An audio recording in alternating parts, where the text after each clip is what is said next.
Sir ये एक बात बताइए, अभी लेवल प्लेइंग फील्ड के ऊपर तो बात करते ही हैं, लेकिन सर ये कब तक पाकिस्तान में पार्टी और लाडला बन गया, ये कब तक इस तरह के इल्जामात या इस तरह की बातें चलती रहेंगी? पहले पीपल्स पार्टी इमरान खान के लिए ये बात करती थी और अब पाकिस्तान पीपल्स पार्टी मियां नवाज शरीफ के लिए यही बातें कर रही है। और आप समझते हैं कि मियां नवाज शरीफ जो है वो लाडले बन गए? लाडला नहीं है, सुपर लाडला है। ओहो, सुपर लाडला मैं इस वजह से कह रहा हूँ कि नियाज़ हाशमी साहब ने बड़ी लंबी चौड़ी आपको घुमाने की कोशिश की है और वो ये कहता है कि सोशल मीडिया है, इलेक्ट्रॉनिक मीडिया है। भाई इन्हीं चीजों से तो पता चल रहा है कि पाकिस्तान का एक कमिश्नर किस हैसियत से एक शख्स जो पाकिस्तान की अदालतों में सजा याफ्ता है, मैं नहीं कहता हूँ कि सच्चा है, मगर अदालतों में तो सजा याफ्ता है, वो किस हैसियत से उसे मिल रहा है। ठीक, नादरा की टीम किस हैसियत से एयरपोर्ट पे उसे अंगूठे लगवा रहे हैं और फिर पंजाब का लाहौर का एक डीआईजी जिसकी वर्दी उतारना चाहिए, वो एक शख्स को जो पाकिस्तान की अदालतों में सजा याफ्ता है किस हिस्से से उसको सल्यूट मार रहा है। और फिर उसके बाद एक शख्स जो अभी इसकी सजा खत्म नहीं हुई है और वो लंदन में जाके बैठ के ये फरमा रहे हैं कि मैं लिख के देता हूँ चौथी मर्तबा वज़ीर आज़म बनूंगा। तो और फिर उसके बाद गवर्नर हाउस पंजाब को सियासी मकासद के लिए इस्तेमाल करना, तमाम अदारों के सरबराह अपने लगाना, निगरान हुकूमत अपनी बनाना, 8 वजीर अपने प्रिंसिपल सेक्रेटरी अपना। मैंने सवाल किया लाडले हैं, आपने कहा सुपर लाडले हैं, तो फिर लाड तो पूरे होंगे ना, तो फिर क्यों शिकायत कर रहे हैं आप? और क्या लगता है यही कुछ होने जा रहा है फिर अब? देखिए, मैं तो आपको सबूत और दलाल के साथ बात करूं क्योंकि नियाज़ हाशमी साहब भी वकील है, शोएब शाहज़ भी है। मैं तो वही सोशल मीडिया, उसी इलेक्ट्रॉनिक मीडिया का, उन्हीं अदालतों का हवाला दे रहा हूँ। पाकिस्तान के 77 साल, अंग्रेज के 100 साल, 177 साल, ये दोनों वकील है। मुझे बता दे कि नवाज शरीफ साहब को 4 साल बाद और पिछली मरतबा 6 साल बाद उनकी अपीलें सुनी जा रही है। यहाँ तो हमारी जूते घिस जाते हैं, लाइब्रेरी सर पे उठा लेते हैं, महिलाड़ करते करते हमारी जबान तक जाती है।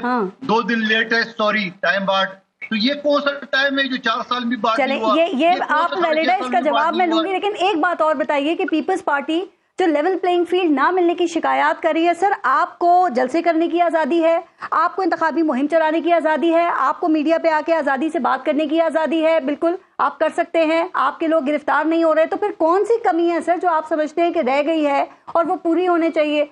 नून लीग कहती है, एक तरफ आप कहते हैं हम क्लीन स्वीप करेंगे, दूसरी तरफ आप कहते हैं कि हमें लेवल प्लेइंग फील्ड नहीं मिल रही है। सर दोनों काम कैसे हो सकते हैं? आप समझना नहीं चाह रही या सारी बातें मेरी जबानी कहलवाना चाह रहे हैं? आप बताइए। बाप पार्टी जो पीपल्स पार्टी बलूचिस्तान में शमूलियत की है, रातों रात नून लीग में क्यों शमूलियत की है? पंजाब में जहां जरदारी साहब बैठे हुए थे और पीटीआई के लोग जो हमारे अपने थे, किसी दौर में वो पीटीआई में चले गए, वापस अपने घर आ रहे थे, तो आईपीपी खड़ा कर दिए है मुस्लिम लीग नून ने। तो हम तो ये बातें सारे कर रहे हैं। सनाउल्लाह ज़हरी और कादिर बलोच पार्टी में शामिल हुए थे, ये पार्टियों में तो लोग शामिल होते हैं। नून लीग कह रही है रोना धोना छोड़ दे, पाकिस्तान पीपल्स पार्टी इलेक्शन की तैयारी करें। तो राना सनाउल्लाह भी तो हमारा था जो नून लीग में चला गया। राना सनाउल्लाह भी तो हमारा था, उसकी बात आप नहीं करेंगे।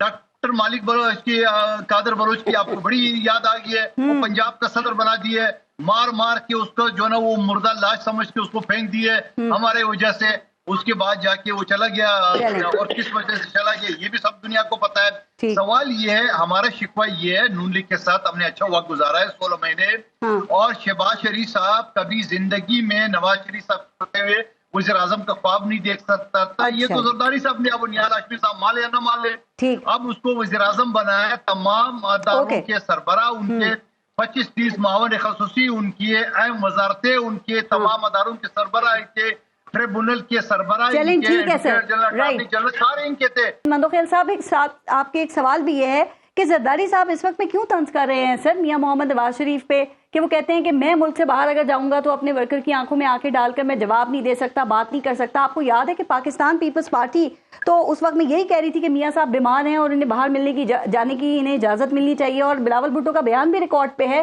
कि अगर मियां साहब की को कुछ होता है उनकी सेहत को तो फिर उस वक्त की हुकूमत जिम्मेदार होगी। और आज आप लोग ताने दे रहे हैं सर, क्यों? सुनने वालों को अच्छी तरह पता है, जो बंदा इलाज के लिए जाता है वो 15 दिन, 20 दिन, महीना, 2 महीने, 4 साल इलाज नहीं होता है। ठीक है जी। और अब भी जो आया नवाज शरीफ साहब तो इलेक्शन के लिए है, कोर्ट में सरेंडर होने के लिए नहीं आया।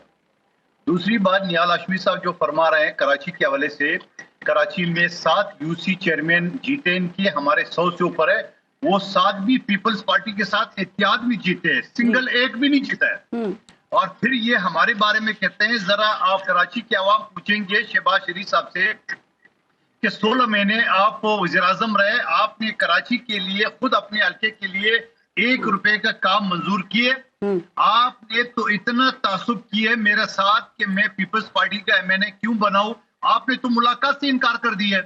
आपने तमाम एमएनए से मिले, मैंने 50 मरतबा रिक्वेस्ट लिए, खुद सामने असेंबली में मैंने कहा वज़ीर आज़म साहब मेरा और आपका हल्का एक है, लोग पानी की बूंद बूंद को तरस रहे हैं। उन्होंने मैंने कहा 1-2 प्रोजेक्ट मंजूर करे, प्रोजेक्ट तो दूर की बात है, मुलाकात नहीं किया। आज वो कराची या खसूसी तौर पे बल्दिया टाउन के लोगों से भी आपने शहबाज स्पीड मांगी, क्या मुझे वोट दे दें? ठीक है। और दूसरी बात मैं ये कहना चाह रहा हूँ कि जिन्होंने एमक्यूएम के साथ जो नया रिश्ता जोड़ा है, ये अभी तो 3 महीने दूर है, अभी तो 1 हफ्ता नहीं गुजरा है इनकी बात। अच्छा, दूसरी बात लेकिन कराची मिल सकता है आपको पता है एमक्यूएम कह रही है हम 2013 की पोजीशन पे आ गए हैं। उस वक्त कराची में 20 में से 17 नशिस्तें एमक्यूएम ने हासिल की थी।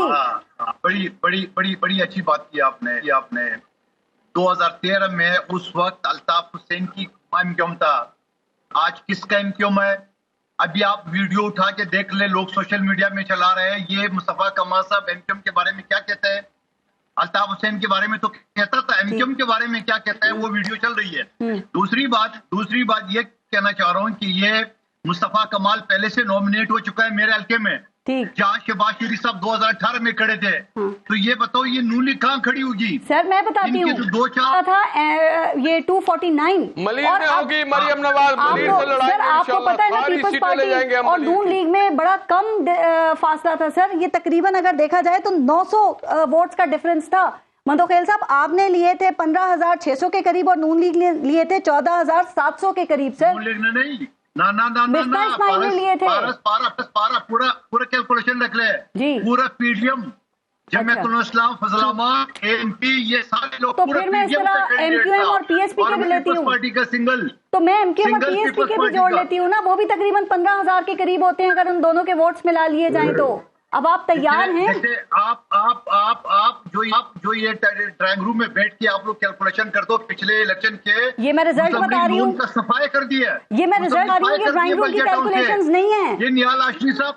हाशमी साहब बता दी अब निहाल हाशमी साहब अकेले नहीं है, उनके साथ एमक्यूएम भी है और एमक्यूएम अब मुत्तहिद है। अब आप तैयार हैं इलेक्शन में फिर? ओ भाई मैं दोबारा से कहता हूँ, वो एमक्यूएम अल्ताफ हुसैन की, ये मुस्तफा कमाल की एमक्यूएम में नहीं चलना है। ये बल्दिया फैक्ट्री के जलाओ गिराव ने कबूल किए। मैं 2021 के वोट बता रही हूँ बीएसपी और एमक्यूएम के। पहली मरतबा उन्होंने किसी सियासी पार्टी से एहतियात की है। अगर एमक्यूएम 17 सीटें जीत रहे तो एहतियात क्यों की है? और किससे? ठीक है, जिसका एक पीपल्स पार्टी के लिए है। Okay sir. और ये पंजाब में क्या देंगे एमक्यूएम को? सवाल ये अभी 3 महीने बाकी है एमक्यूएम का और मुस्लिम लीग नून का एपिसोड। आपको टाइम दे दो प्लीज, थोड़ा सा टाइम रह गया प्लीज। शेख शाहीन साहब अभी निसाब से बात करें। 1 सेकंड एक बात जल्दी से सर प्लीज। मैं ये कह रहा हूं कि कादिर भाई जमा खातिर रखें, बल्दिया भी जीतेंगे और मलिर के तीनों सीटें जीतेंगे। वो देखते हैं और मरियम नवाज इंशाल्लाह हमारी ख्वाहिश होगी कराची के कारकुनों की मलिर से आगे मरियम नवाज साहब।